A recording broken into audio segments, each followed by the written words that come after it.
अच्छा और बुरा व्यक्ति की प्रवृत्ति है, लेकिन सवाल यह है कि क्यों और कैसे कोई व्यक्ति अच्छा या फिर बुरा बन जाता है। वही इसमें यह भी जरूरी चीज यह है कि अच्छा इंसान कैसे बने। आज संसार में चारों ओर बुराइयां ही बुराइयां हैं।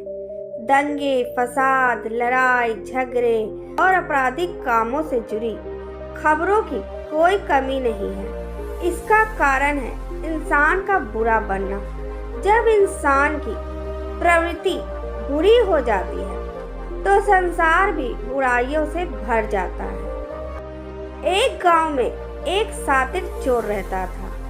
पूरा गांव उस चोर के बारे में जानता था, लेकिन इसके बावजूद भी कोई इसे पकड़ नहीं पाया। उस शातिर चोर ने अपना संपूर्ण जीवन चोरी करने में लगा दिया। इतना ही नहीं, आसपास के गांव और नगर में भी उसकी बराबरी का कोई चोर नहीं था। चोर का एक बेटा था जिसे वह अपनी तरह ही शातिर चोर बनाना चाहता था। इसलिए वह अपने बेटे से हमेशा कहता था कि कभी किसी साधु या सन्यासी के उपदेश को मत सुनना। यदि कोई कुछ कहे भी तो अपने कान बंद कर वहां से भाग जाना। बचपन से ही उसका बेटा अपने पिता से इन्हीं बातों को सुनता आ रहा था, जिस कारण ये बातें उसके मन में बैठ गई थी। ऐसे में बड़े होकर बेटा भी अपने पिता की तरह शातिर चोर बन गया। एक दिन उसे बड़ा लालच आया और वह राजा के महल में चोरी करने के उद्देश्य से जाने लगा। तभी रास्ते में लोगों की भीड़ नजर आई। चोर ने देखा कि लोग एक सन्यासी के चरणों में गिरकर उनका आशीर्वाद ले रहे हैं। वो सन्यासी गौतम बुद्ध थे। चोर साधु सन्यासी से दूर रहता था, क्योंकि उसे अपने पिता से ही यही सीख मिली थी। लेकिन भगवान बुद्ध को देख वह उनकी ओर आकर्षित हो गया। इसका कारण यह है कि पहली बार उसे किसी तेजस्वी व्यक्ति के दर्शन हुए थे। अचानक उसे पिता की बात याद आ जाती है कि साधु सन्यासियों से दूर रहना चाहिए। चोर असमंजस में रहता है कि वह सन्यासी के पास जाए या चोरी करने के लिए आगे बढ़ जाए। एकाएक उसके मन में यह प्रश्न आता है कि आखिर पिताजी क्यों साधु संतों से दूर रहने को कहते थे। इसका उत्तर जानने के लिए चोर भी लोगों के बीच बैठ जाता है और भगवान बुद्ध के उपदेश सुनने लगता है। बुद्ध लोगों को झूठ बोलने की व्यर्थता और विश्वासघात के बारे में बताते हैं। उपदेश समाप्त होने के बाद सभी लोग अपने घर लौट जाते हैं और चोर भी चोरी करने के लिए महल की तरफ निकल जाता है। लेकिन पूरे रास्ते वह यही सोचता रहता है कि क्यों ना एक बार उस सन्यासी के उपदेश में कही बातों को मानकर देखा जाए।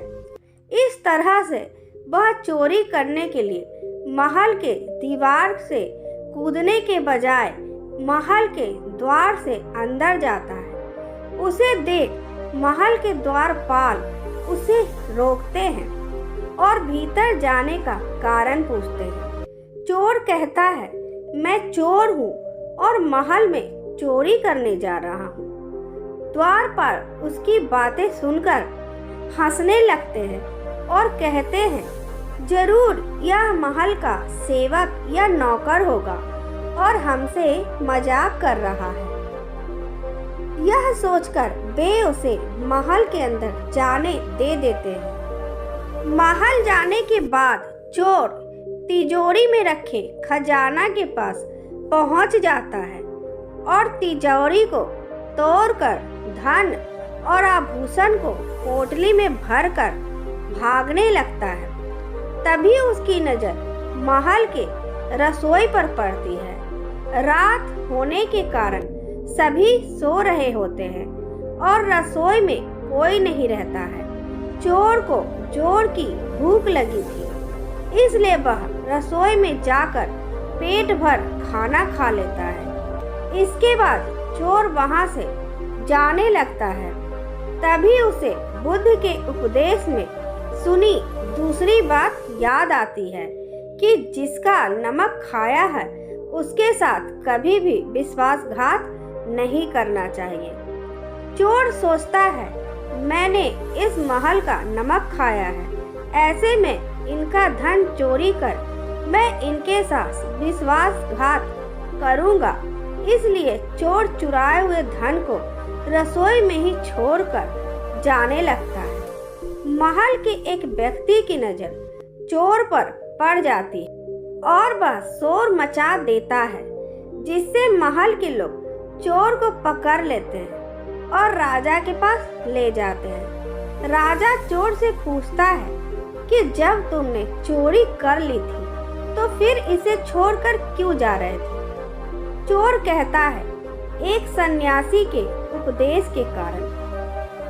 चोर की बात से राजा प्रभावित होते हैं और उसे कहते हैं कि अगर तुमने ऐसे उपदेश बचपन से ही सुने होते तो तुम कभी चोर बनते ही नहीं। इतना कहकर राजा ने उसे कोई सजा नहीं दी और छोड़ दिया। लेकिन राजा ने उससे कहा कि एक बात याद रखना, सही संगत और सही उपदेश से ही व्यक्ति अच्छा इंसान बनता है। बचपन से ही गलत संगत और गलत उपदेश मिलने के कारण वह बुरा व्यक्ति बन जाता है। संगत और उपदेश व्यक्ति का जीवन बदल देते हैं। महात्मा बुद्ध की इस बुद्धा स्टोरी का फायदा आपको जरूर प्राप्त हुआ होगा। इस कहानी को अधिक से अधिक लोगों में शेयर करके हमारी मेहनत को सार्थक करें। हम बहुत मेहनत करके आप लोग के लिए कहानी बनाते हैं, इसलिए चैनल को सब्सक्राइब कर दें ताकि हम और अच्छी अच्छी कहानियाँ आप लोग के लिए ला सकें। धन्यवाद।